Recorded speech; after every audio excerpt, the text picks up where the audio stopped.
Buenas tardes a todos. Muchas gracias por estar hoy con nosotros. Tenemos a la doctora Maricruz Guevara, que nos va a impartir un seminario web sobre el ejercicio físico y bienestar, un enfoque integral, una de las nuevas campañas que hemos sacado desde el equipo clínico de ATAM. Solamente recordaros que la reunión la vamos a grabar para que la podamos visualizar todos posteriormente. Gracias. Hola a todos, bienvenidos al seminario web sobre ejercicio físico. Soy Maricruz Guevara, médico rehabilitador del equipo clínico de ATAM.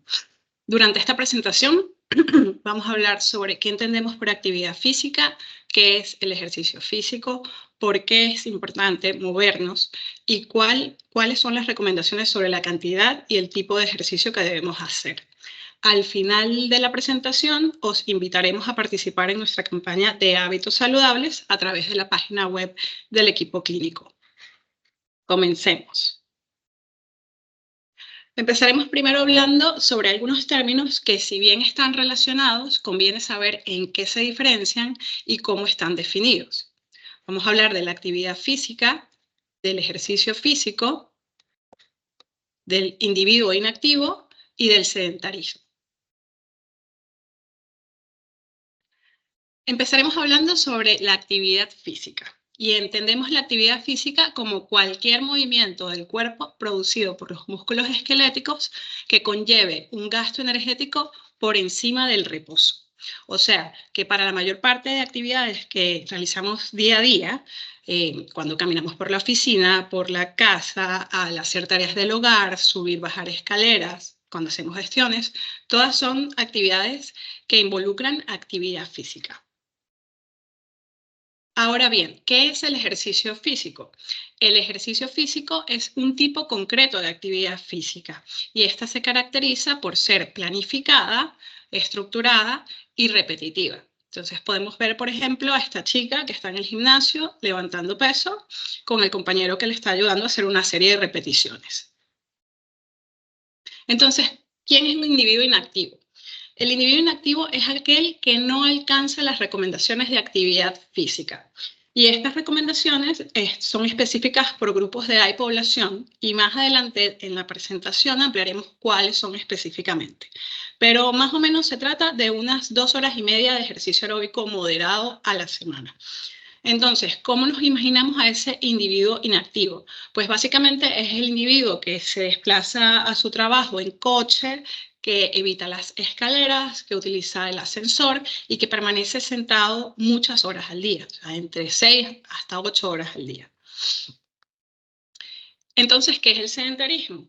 El sedentarismo, desde el punto de vista de gasto energético, se considera cualquier conducta, estando consciente, sentado o tumbado, que sea menor de un gasto energético de 1,5 MET. Un MET es el gasto energético en reposo. Entonces, estas conductas son un factor de riesgo independiente de la inactividad física. ¿Qué significa esto? Esto es importante porque es un factor de riesgo independiente, es decir, por ejemplo, esta persona que está todo el día en la oficina, pasa la mayor parte del tiempo sentada y al final del día entrena y entrena duro. Está cumpliendo con las directrices de actividad física, pero sin embargo tiene una conducta durante el día sedentaria. Y esta conducta sedentaria puede influir de forma independiente en factores de riesgo cardiometabólico, como son la circunferencia abdominal, la presión arterial sistólica, los niveles de glucosa en sangre. Finalmente, el que tiene mayor riesgo, por supuesto, va a ser el individuo que pasa la mayor parte del tiempo sentado y que además no hace ningún tipo de actividad física deportiva o recreativa al final del día. Entonces, el sedentarismo no es necesariamente sinónimo de estar sentado, sino de bajo gasto energético en esta postura. Porque, por ejemplo, podemos ver a estos individuos en estas estaciones de trabajo con pedalina, están sentados, pero en este caso no es necesariamente sinónimo de sedentarismo. ¿Y por qué tendemos al sedentarismo? Pues bueno, el estilo de vida moderno nos empuja a desarrollar hábitos sedentarios porque, por ejemplo, el ritmo de trabajo que involucra tanto en trabajo como en estudios, pasar muchas horas del día sentados, nos empuja a estar adoptando conductas sedentarias. El transporte motorizado, porque dependemos muchas veces del coche, del tren, del autobús para los desplazamientos y, por supuesto, es aún más tiempo que permanecemos sentados. El acceso a nuevas tecnologías, porque los dispositivos electrónicos desde móviles, ordenadores, tablets, televisión, son tecnologías que suelen emplearse en interiores y requieren muy poco o ningún movimiento físico. Y sobre todo también la educación y la conciencia sobre los beneficios de la actividad física, los riesgos del sedentarismo y sobre todo que algunas personas realmente no son realmente conscientes de la cantidad de tiempo que pasan sentadas durante el día. Bueno, vamos a hablar ahora un poco sobre los datos de la inactividad física y sedentarismo en España. Según una encuesta nacional de salud del Ministerio de Sanidad, el 40% de la población española es sedentaria. Y este dato es bastante alarmante. ¿Y por qué este dato es alarmante? Pues porque es la cuarta causa de mortalidad por enfermedades no transmisibles detrás de la hipertensión, el tabaco y los altos niveles de glicemia. El 5% de la población mundial muere por causas relacionadas a la inactividad física. Otros datos importantes de esta encuesta es que a medida que envejecemos, realizamos cada vez menos actividad física. También que son más los hombres que realizan actividad física que las mujeres. Y estos datos pues, nos pueden orientar un poco hacia cómo abordar el problema. Muy bien, pues hablemos entonces de las consecuencias de la falta de movimiento. Principalmente son las relacionadas con el aparato cardiorrespiratorio, las enfermedades cardiovasculares como la enfermedad coronaria, el infarto al miocardio, la hipertensión, entre otras condiciones que son además la mayor causa de mortalidad en los países desarrollados. Los efectos de la inactividad física contribuyen al desarrollo de enfermedad cardiovascular sintomática, como es el infarto, como es el ictus. Las consecuencias también las podemos observar en sistemas como a nivel endocrino, por aumento de la resistencia a la insulina, el aumento de prevalencia de diabetes tipo 2, la obesidad, el sistema inmunitario, en el digestivo y reproductivo podemos ver aumento de la incidencia de neoplasias como el cáncer de colon, el cáncer de endometrio y de mama. A nivel del sistema nervioso podemos relacionarlo con síntomas de funcionamiento psicológico como son la depresión, la ansiedad, la disminución de la masa muscular, con lo cual muchos de los factores de riesgo, por ejemplo, para enfermedad cardiovascular, son de origen metabólico, como son la diabetes, la hipertensión, la dislipemia, la obesidad, y por tanto son modificables por cambios en la actividad física. Esto es muy importante. Entonces, fíjense en estos datos. Este es un estudio que prevé que nada menos que 499 millones de nuevos casos de enfermedades no transmisibles ocurrirán globalmente en el periodo 2020 a 2030 si la prevalencia actual de inactividad física no cambia. 47% atribuible a hipertensión, 43% a depresión y ansiedad y a otras patologías como diabetes, accidente cerebrovascular, enfermedad coronaria, demencia, cáncer.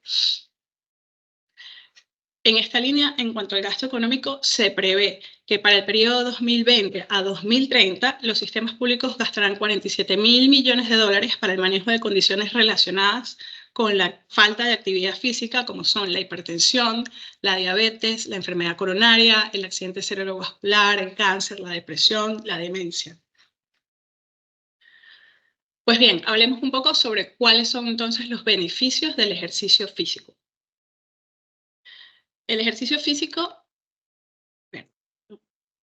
mejora la sensibilidad a la insulina, mejora el control de la glicemia, disminuye la presión arterial, disminuye el colesterol LDL, y todos estos son factores que están relacionados con el desarrollo de enfermedad cardiovascular.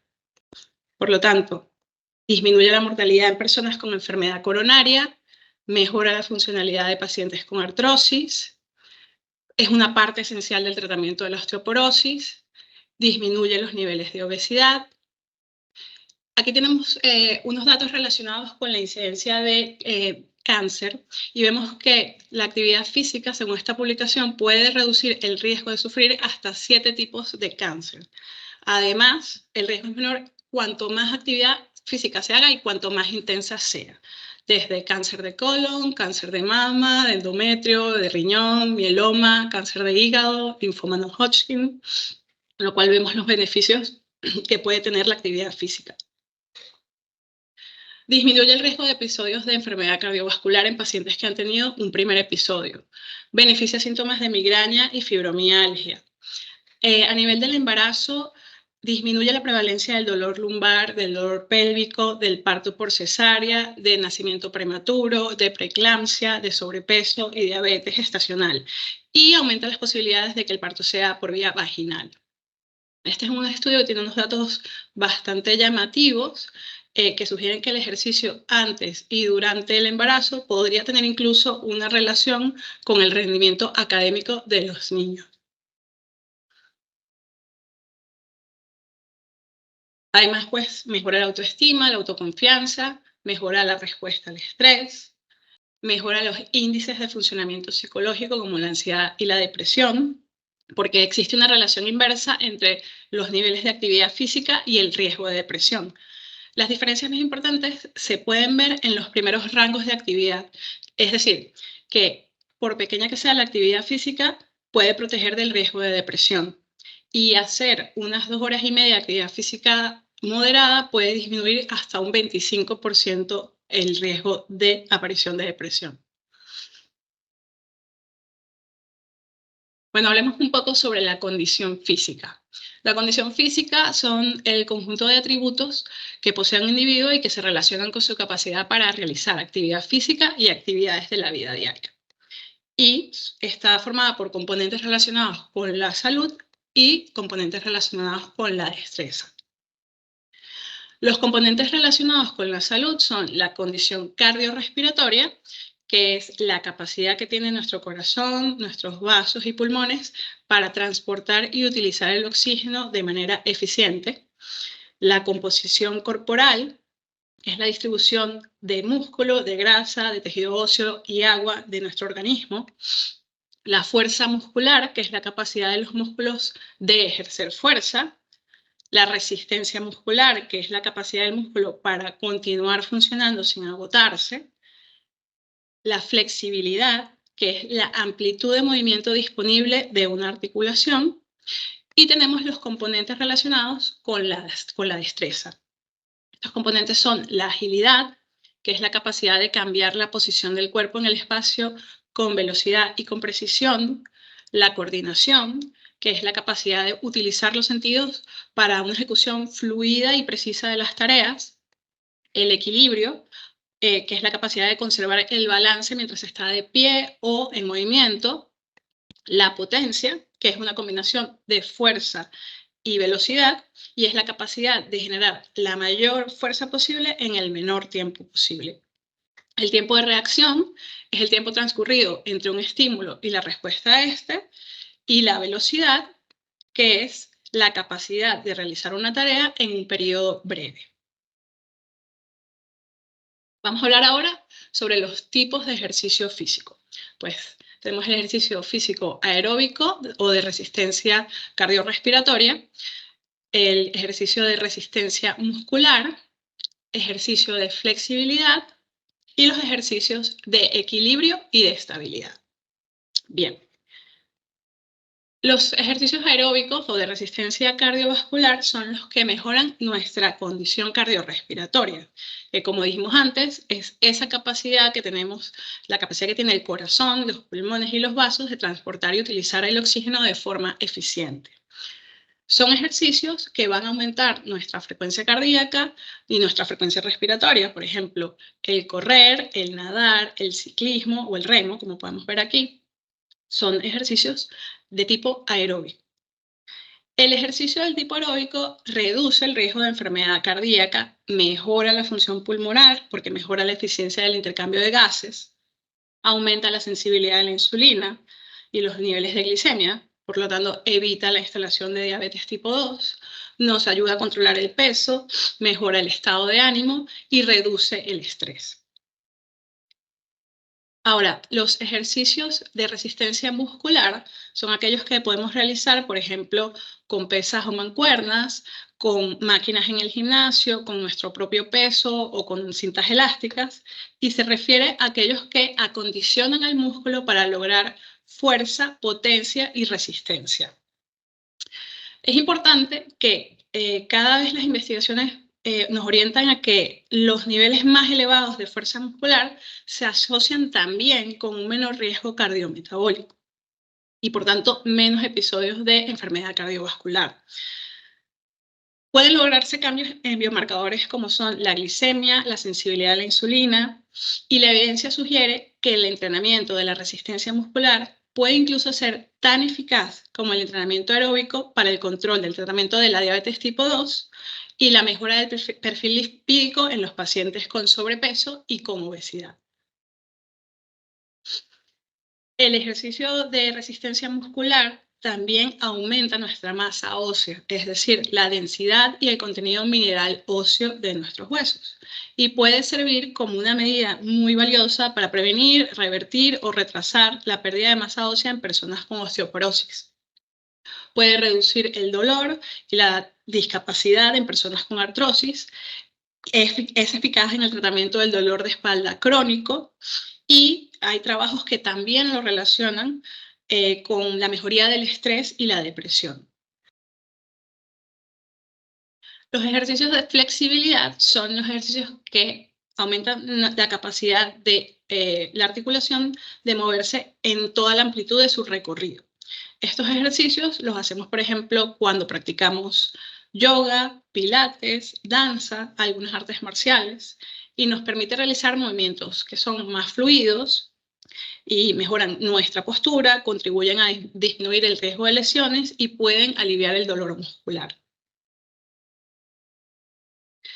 Luego tenemos los ejercicios que son de equilibrio y de estabilidad. Estos son ejercicios que estimulan la propiocepción. Y la propiocepción es básicamente la capacidad de percibir nuestra posición, la posición del cuerpo con respecto al espacio. Y son muy importantes en personas mayores para prevenir el riesgo de caídas.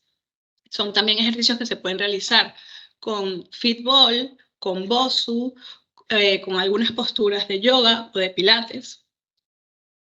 Y vamos a hablar ahora sobre la intensidad del ejercicio físico.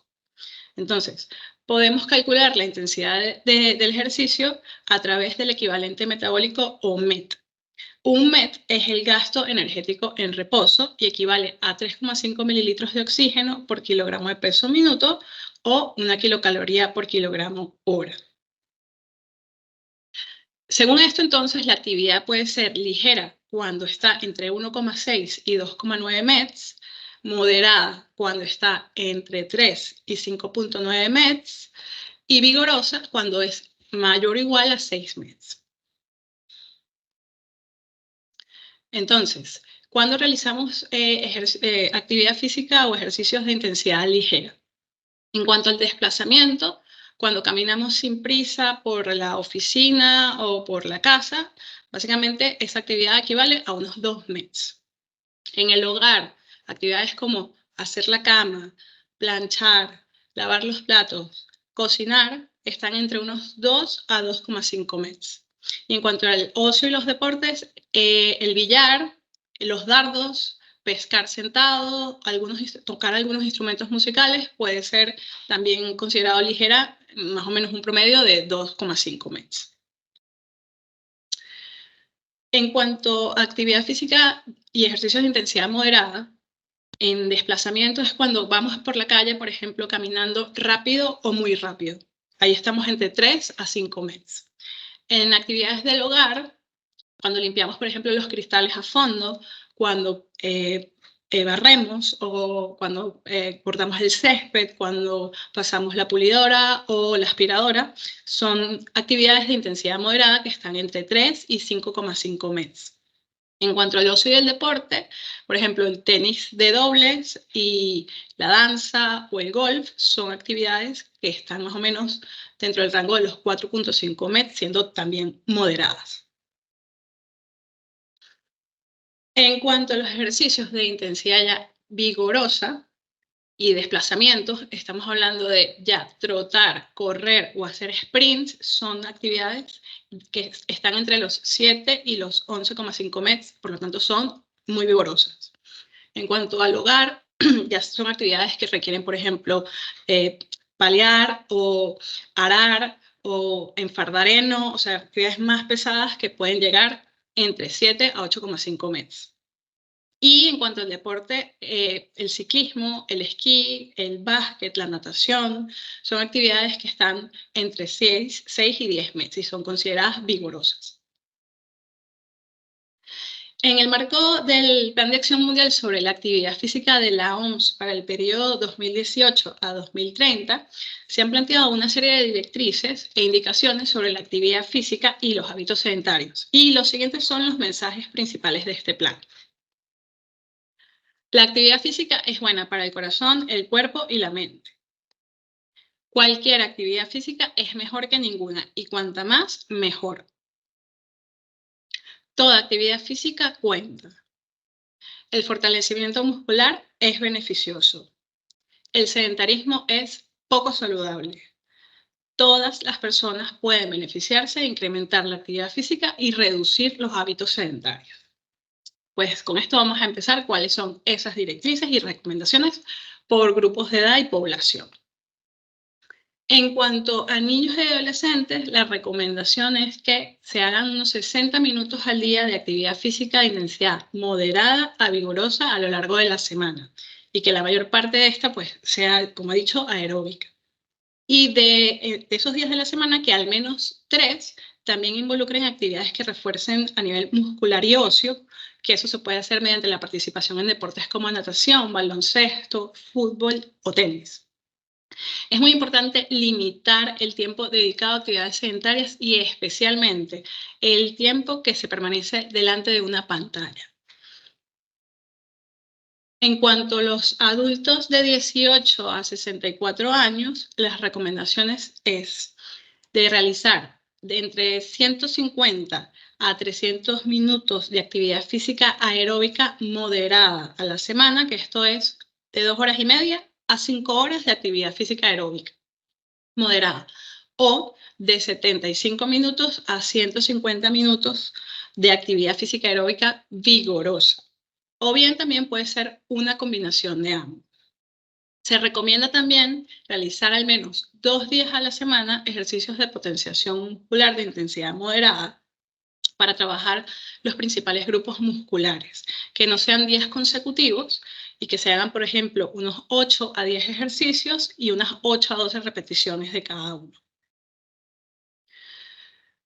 Pues bien, sabemos que mientras más, mejor, con lo cual, si hacemos más de 300 minutos de actividad aeróbica de intensidad moderada a la semana, o bien más de 150 minutos de actividad física aeróbica de intensidad vigorosa a la semana, podemos lograr aún más beneficios adicionales.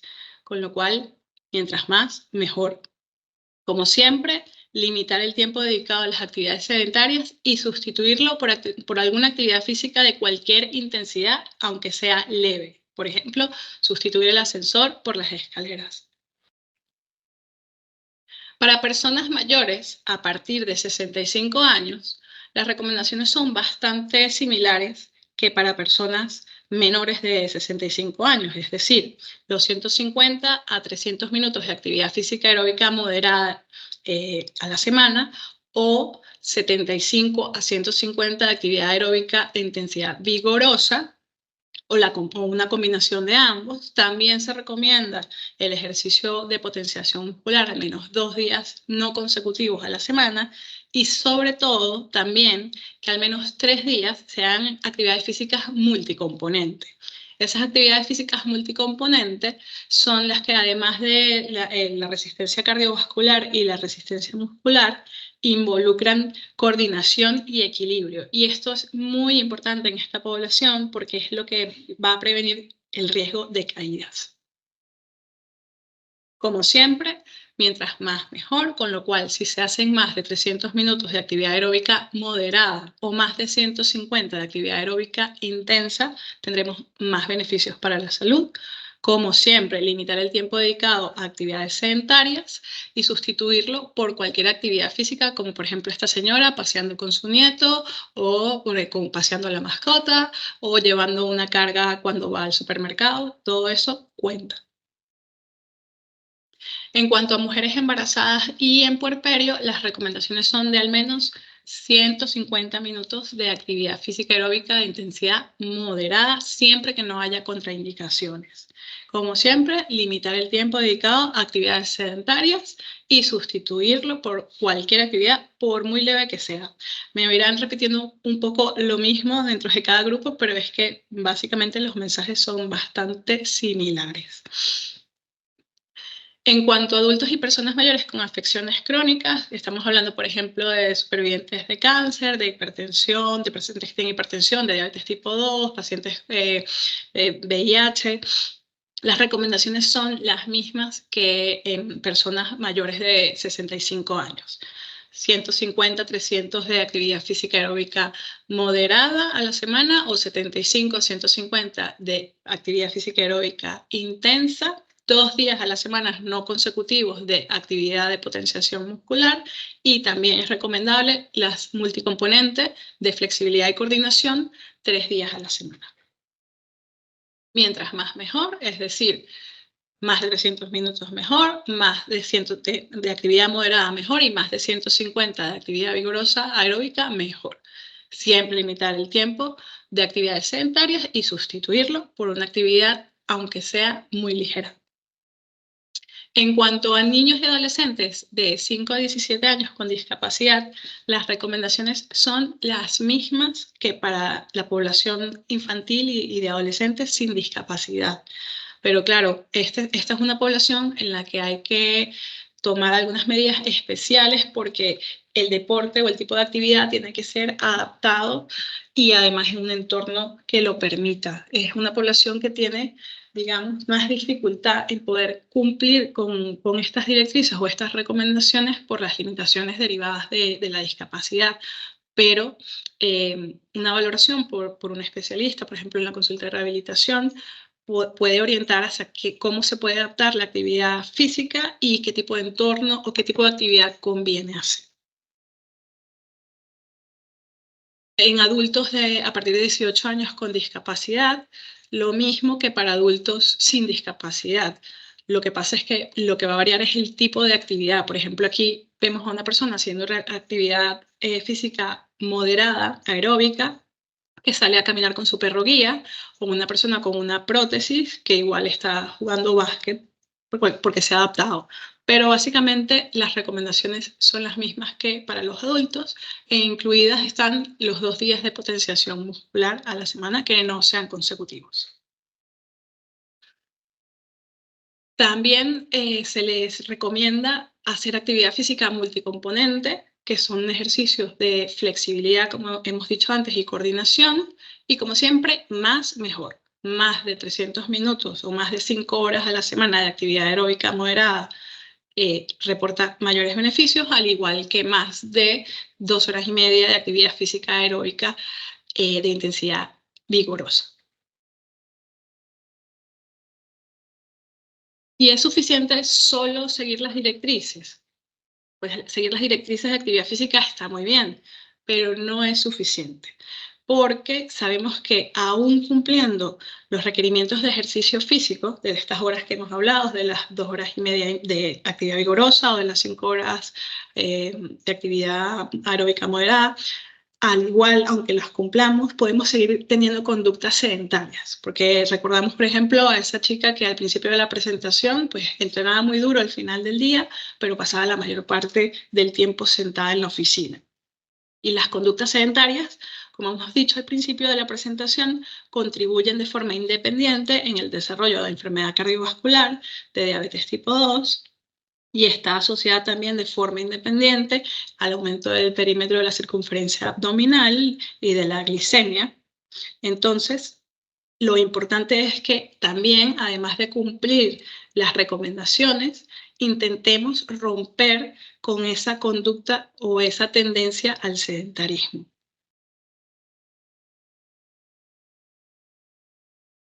Entonces, al final, ¿quiénes son los que van a tener más riesgo? Pues evidentemente el mayor riesgo lo va a tener el individuo que pasa más tiempo sentado y además no hace prácticamente actividad física. Aquí vemos el aumento del incremento del riesgo de la mortalidad es más elevado pues, en esa persona que pasa más de 8 horas al día sentada y que realiza menos de 5 minutos al día de actividad física moderada o intensa. Y el menor riesgo lo va a tener aquella persona que pasa menos horas sentado y que realiza más tiempo de actividad física moderada a intensa. Entonces, ¿cómo podemos romper con esta conducta sedentaria? Pues la recomendación es reducir el tiempo en que estamos sentados, que no sea más de 60 minutos, es decir, 1 hora, que por lo menos mínimo cada hora nos movamos para hacer alguna actividad, por mínima que sea. Y dependiendo de la investigación o de las publicaciones, incluso recomiendan que puede ser hasta cada media hora. ¿Cómo lo podemos interrumpir? Pues con periodos de cualquier actividad que sea de cualquier intensidad. Todo vale. Entonces, para romper con este sedentarismo, como cada movimiento cuenta, acciones muy sencillas como puede ser hacer 15 sentadillas cada media hora o andar 2 minutos cada media hora, puede reducir los niveles de insulina durante las 3 horas posteriores a realizar una comida, en comparación, por ejemplo, con la persona que se queda sentada. Y a pesar de que ponemos el foco en entrenar para mantener nuestra salud, evitar el sedentarismo prolongado puede ser igual de importante. ¿Cómo lo podemos hacer? Pues vamos a hacerlo mediante snacks o bocadillos de ejercicios cortos e intensos que pueden ser incluidos en nuestra rutina diaria. Por ejemplo, cuando vamos a coger el autobús, correr 2 minutos hacia el autobús puede ser igual a una actividad física de 7,53 METs, lo cual por 2 minutos es algo bastante intenso. Subir escaleras durante 1 minuto en lugar de tomar el ascensor o de coger las escaleras mecánicas también puede ser una actividad de una gran intensidad. Lo mismo cuando regresamos del trabajo, pues cuando regresamos a nuestra casa desde el trabajo, caminar rápido o correr también hacia el autobús 2 minutos. Son pequeñas cosas que podemos ir incorporando a la rutina y que pueden ir sumando. Jugar con los niños durante 3 minutos puede ser una actividad también intensa. Mover una carga en la casa, por ejemplo, si estamos limpiando, lo que sea. Intentar, por ejemplo, aparcar más lejos de donde vamos de nuestro destino para caminar o caminar rápido hacia él. Todas esas son pequeñas conductas que pueden ayudarnos a romper esa tendencia. Es cierto que a nivel laboral puede ser complicado romper con la conducta sedentaria porque tenemos que pasar muchas horas frente al ordenador, pero en la medida de lo posible debemos intentar hacer lo posible por realizar actividad, aunque sea muy, muy ligera, con esos pequeños snacks de movimientos que nos pueden proporcionar muchos beneficios para la salud, para el control de la glicemia, para el control de lípidos y para la salud cardiovascular. También podemos tener estaciones de trabajo activas, por ejemplo, esta persona que está con una pedalina o estar de pie en escritorios que permitan estar de pie durante parte de la jornada laboral. También son estrategias que pueden ayudarnos a romper con la conducta sedentaria. Otra manera es caminando, intentar caminar lo más que se pueda. Si tenemos un podómetro o un dispositivo como un reloj que pueda medir el número de pasos que damos al día, a partir de 2.700 pasos se reduce el riesgo de mortalidad de forma lineal. Por lo tanto, caminar, simplemente el caminar, nos ayuda a mantener la salud a largo plazo y a reducir el riesgo de sufrir enfermedades crónicas relacionadas con el sedentarismo. ¿Cuáles son las recomendaciones? Las recomendaciones en personas adultas es de realizar por lo menos 10.000 pasos. En personas mayores de 65, al menos 8.000. Y de esos 10.000 u 8.000 pasos, dependiendo de la edad, que 3.000 sean a un ritmo rápido. Un ritmo rápido básicamente es uno que sea a unos 152 pasos minuto durante unos 20, 30 minutos o es el equivalente a más o menos unos 6,4 kilómetros por hora. Entonces, para mí es importante recordar también de los mismos mensajes de la OMS, que la actividad física es muy importante para la salud, que todas las personas se pueden beneficiar, que el sedentarismo es una conducta poco saludable, que toda actividad física cuenta y que cuanto más actividad física, mejor. Entonces, en ese sentido, los queremos invitar a participar en nuestra campaña de actividad física y de hábitos saludables, que consiste en una consulta bien presencial o por videoconsulta para valoración de la actividad o qué nivel de actividad física está realizando esa persona y si tiene tendencia a conductas sedentarias o no, cuáles son sus condiciones físicas actuales y trazar un plan u objetivo para prescribir el tipo de ejercicio físico y la frecuencia con la que se debe hacer. ¿Cómo podemos acceder a la campaña? Pues a través de la página web del equipo clínico de ATAM, rellenar el formulario de la campaña de vitalidad, de ejercicio físico y promoción de la salud. Y desde luego, pues estaremos esperando que acudan a nuestras consultas y muchísimas gracias por vuestra atención. Muchas gracias, Maricruz, ha sido muy interesante. Sí. Tenemos un ratito, yo creo que para preguntas. Nos han planteado una en el chat que pone: para la actividad de fortaleza muscular, ¿hay un peso mínimo o máximo o alguna recomendación de cómo incorporarlo a la rutina? Si nos pudieses contar un poquito, por favor. Bien, el peso, no hay un peso estándar mínimo o máximo. Dependerá de la condición física en la que esté esa persona. Por lo general, lo recomendable es empezar por poco peso y muchas repeticiones. Y a medida en que ya la persona note que ese peso pues no le está exigiendo demasiado, ir incrementando poco a poco. Pero eso depende de la condición física en la que esté cada individuo, con lo cual no existe un peso estándar en el cual se deba empezar, o pues bueno, pesos máximos. A ver, hay gente que hace verdaderas barbaridades en el gimnasio, pero que lo recomendable es empezar por poco peso, muchas repeticiones y a medida en que sintamos que ese ejercicio ya no nos está exigiendo, ir aumentando progresivamente. Perfecto, yo creo que ha quedado claro. Tenemos otra pregunta por aquí que dice: ¿qué tipo de ejercicio físico es bueno si hay diástasis abdominal y algún problema de suelo pélvico? Vale, pues para ese tipo de problemas, los ejercicios hipopresivos son ejercicios que pueden trabajar esa zona sin ejercer demasiada presión, como son los abdominales tradicionales, ¿vale? Son ejercicios que tienen mucho que ver con el control de la respiración y que no involucran demasiada presión que pueda empeorar la separación que hay entre los rectos abdominales, que es lo que ocurre en una diástasis. Vale, estupendo. Otra pregunta por aquí. Comentan: yo tengo una discapacidad severa y camino diariamente unos 15 kilómetros a una velocidad de paseo espaciado a lo largo del día.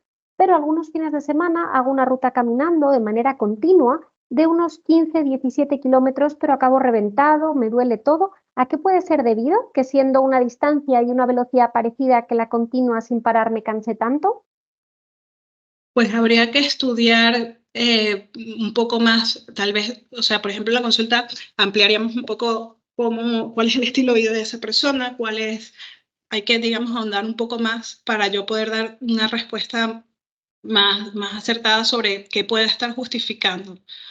Pero sí, o sea, de hecho, felicitar a esta persona que, vamos, está cumpliendo con unas recomendaciones, o sea, de actividad física estupendas para una persona con discapacidad. Muchas gracias y le animamos entonces a que se apunte a nuestra campaña para que Sí, puedas hacer un estudio un poco más pormenorizado con alguna recomendación, ¿verdad? sí. Otra pregunta por aquí que nos preguntan: el aquagym es aeróbico, pero también se utilizan mancuernas. ¿Es también entonces muscular o habría que hacer aparte otros ejercicios?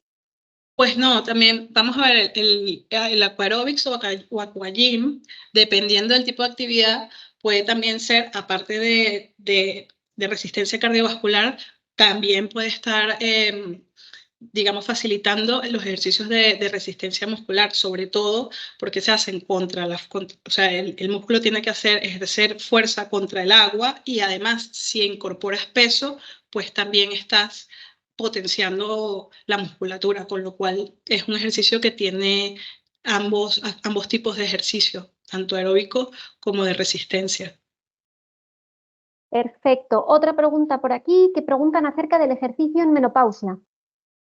Vale, pues en menopausia las recomendaciones, como ya dije, para personas, en cuanto, sobre todo ya cuando se llega a la edad del climaterio premenopáusico y menopáusico, lo más importante es, además del ejercicio cardiovascular, incorporar ejercicio de resistencia muscular. Es muy, muy importante, por lo menos unos 2 días a la semana.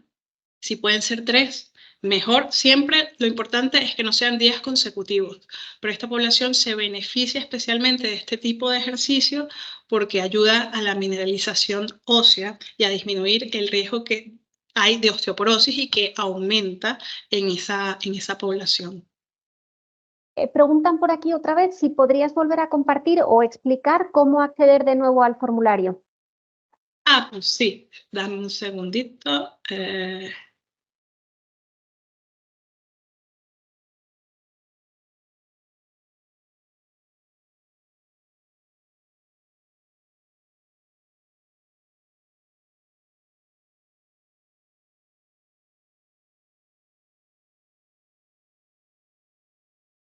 Bien, desde la página web del equipo clínico de ATAM hay una opción para rellenar un formulario.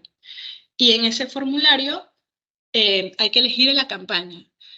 La campaña es la campaña de vitalidad, ejercicio físico y promoción de la salud. Y luego hay que llenar unos datos personales y de antecedentes también, que con eso nosotros pues ya nos veríamos en consulta. Es a través de la página del equipo clínico de ATAM y ahí la solicitud de consulta para rellenar el formulario. Acabo de colgar en el chat cómo acceder al formulario directamente, ¿vale? Para que sea más fácil. Estupendo. En cuanto a los familiares que pueden participar, serían cónyuges e hijos, además de los socios, lo que son beneficiarios. Y luego preguntan por aquí, ¿qué tal el ejercicio en agua para personas con osteoporosis? Pues bien, siempre que también incorpore algo de potenciación, pues sí puede ser recomendable. Depende de qué tipo de ejercicio estamos hablando también, pero la mayor parte, no solamente, o sea, lo que es la natación tradicional, el crawl, la espalda, mariposa, son todos ejercicios que además de beneficios cardiovasculares y de resistencia cardiovascular, también incorporan potenciación muscular. Entonces, son ejercicios que pueden ser beneficiosos. Vale, de momento no hay ninguna pregunta más. No sé si a alguien se le ha quedado algo en el tintero, si no, invitaros simplemente a uniros a la campaña. Aquí entran un par de ellas más. A ver, con respecto a ejercicios de natación, ¿qué es más recomendable? ¿Mantener un solo estilo, por ejemplo, el crawl, o ir variándolo? Siempre en general, y no solamente en la natación, sino en general en la actividad física, mientras más tipos de ejercicios incorporemos, mejor. Es decir, hacer crawl es estupendo, pero es recomendable que también, si no tiene ninguna limitación, incorpore otro tipo de estilos, ¿vale? O sea y esto no solamente para la natación, sino en general. Cuando una vez que estamos haciendo potenciación muscular, está muy bien, por ejemplo, hacer ejercicios con pesas, pero mientras más variedad de ejercicios hagamos, por ejemplo, potenciación isométrica, que no necesariamente es con pesas, o con nuestro propio peso, mientras más variemos el tipo de ejercicio, hay más beneficios, con lo cual sí es importante tener alternativas. Vale, luego preguntan por aquí que si se va a dar alguna pauta a nivel nutricional en función de las diferentes categorías de ejercicio físico. Bien, a ver, la consulta, pues eso sale un poco dentro del alcance de la consulta, más allá de que, pues evidentemente, las indicaciones nutricionales generales para la población general se dan en la consulta, pero ya para una valoración más específica, lo recomendable es que sea un especialista en nutrición quien valore cuál debe ser la dieta más adecuada. Vale, muy bien. Comentan por aquí, he vencido un cáncer de mama, enhorabuena. Voy a un programa de ejercicio específico para mujeres que han pasado por lo mismo, 2 días a la semana. ¿Qué otro ejercicio puedo hacer? Caminar, sobre todo para minimizar los efectos secundarios del tamoxifeno, como son los dolores articulares o el cansancio. Vale, pues bueno, no sé muy bien cuáles son las actividades que haces en ese programa, lo cual es estupendo. Pero siempre, básicamente el mensaje que di en la presentación, cuanto más, mejor. Vamos, mientras también nos encontremos bien, no nos vamos tampoco a pasar en el sentido de llegar a un agotamiento que no sea adecuado, pero si tú puedes incorporar a lo que estás haciendo ahora, salir a andar 20 minutos, media hora, y que de esos 20 minutos, 5 o 10 puedan ser a un ritmo un poco más rápido, ya eso es algo que va a ir sumando. A todo lo que puedes hacer, además de esos 2 días de actividad, que no sé cómo está distribuido, si es solamente Perdona que aeróbico, te si es... interrumpa, Maricruz, nos comenta que son actividades dirigidas por un monitor en cuanto a equilibrio y fuerza. Pues si es equilibrio y fuerza, yo lo que haría es complementar con algo de resistencia cardiovascular el resto de la semana, que puedes empezar por pequeños objetivos, es decir, andar, ¿sabes? Sencillamente salir a andar, por lo menos 20 minutos, si puede ser media hora, mejor, y de ahí en adelante todo lo que puedas, y que parte de ese recorrido intentes ir un poco más rápido. ¿Vale? Si es media hora, pues de esa media hora a lo mejor unos 10 minutos intentar ir a un ritmo un poquito más rápido. Y eso hacerlo, tal vez si estás yendo 2 días a este programa, pues un par de días más a caminar. ¿Vale? Vale, alguien más por aquí pregunta que cuál es el mejor ejercicio para la artrosis y o artritis reumatoide. Vale, bueno, pues no hay un solo ejercicio específico que sea el mejor, sino una combinación, como hemos visto, de tanto ejercicio de resistencia cardiovascular como ejercicio de potenciación muscular. En la presentación mencioné que los ejercicios de resistencia muscular están relacionados con la mejoría de la funcionalidad en personas con artrosis y mejora los síntomas de dolor, con lo cual es conveniente que se incorporen ejercicios de fuerza muscular, pero sin dejar a un lado también los de resistencia cardiovascular, con lo cual no hay uno solo, sino es una combinación. Vale, y otra duda por aquí, en personas mayores de 60 años aproximadamente, ¿es necesario aportar proteínas al ejercicio físico muscular? ¿Es aconsejable? Claro, eso dependerá de cuál es el estado nutricional de esa persona. ¿Vale? Pues hay casos de personas en las que hay una pérdida de masa muscular, una situación de sarcopenia, en la que sí es recomendable pues complementar con alimentación que tenga este tipo de contenido, pero dependerá de cuál es el estado nutricional de esa persona. Vale, muy bien. Y nos entra otra duda por aquí, si podrías dar un ejemplo de agenda de ejercicio que sería adecuado para una mujer sana entre 30 y 50 años. Como una agenda de ejercicios. Sí, yo creo que pues como igual decir, bueno, pues 2 días a la semana que hagan algo de cardio o sea, como Sí, alguna pues pauta así un bueno, poco a ver. generalizada. Por ejemplo, una persona, y también dependerá, o sea, en la consulta, estos son el tipo de cosas que se hablarán para poder, digamos, diseñar un plan de ejercicio físico que se adapte a las condiciones de esa persona, a la motivación que tenga esa persona y, pues bien, desconozco qué tipo de actividad disfruta más o menos, pero en general podría, por ejemplo, hacer 3 días de ejercicio de resistencia cardiorrespiratoria, es decir, aeróbico, 2 días de ejercicio de potenciación muscular. Siempre, aunque es una persona joven, yo recomiendo, aunque no está dentro de las directrices, igual, si se puede hacer además ejercicio de flexibilidad y de coordinación, pues mejor. Con lo cual, podría ser o bien 3 días de cardiovascular, 2 días de potenciación, o por ejemplo, 2 días de cardiovascular, 2 días de potenciación, 1 de flexibilidad. Vale, perfecto. Muchas gracias. Yo creo que no nos queda ninguna duda por aquí. Solamente comentaros que os lo voy a poner en el chat que abrimos otra campaña, además de la de Maricruz, sobre cómo conservar la salud cerebral en las mejores condiciones y tendremos un seminario web. Os he dejado el link y la información este jueves a la 1 de la tarde también, que os podéis inscribir este próximo jueves 25. Y así tocamos un poco todos los palos a nivel de ejercicio, cerebro y demás. Pues yo creo que aquí ya desconectamos. Muy Lo bien. dejamos aquí. La verdad es que está muy bien, Maricruz. Muchas gracias. Ha sido muy interesante y hemos aprendido mucho. Y nada, Muchas invitaros gracias. a uniros a la campaña para tener Sí, alguna pauta aquí os más. espero en la consulta, así que anímense a participar.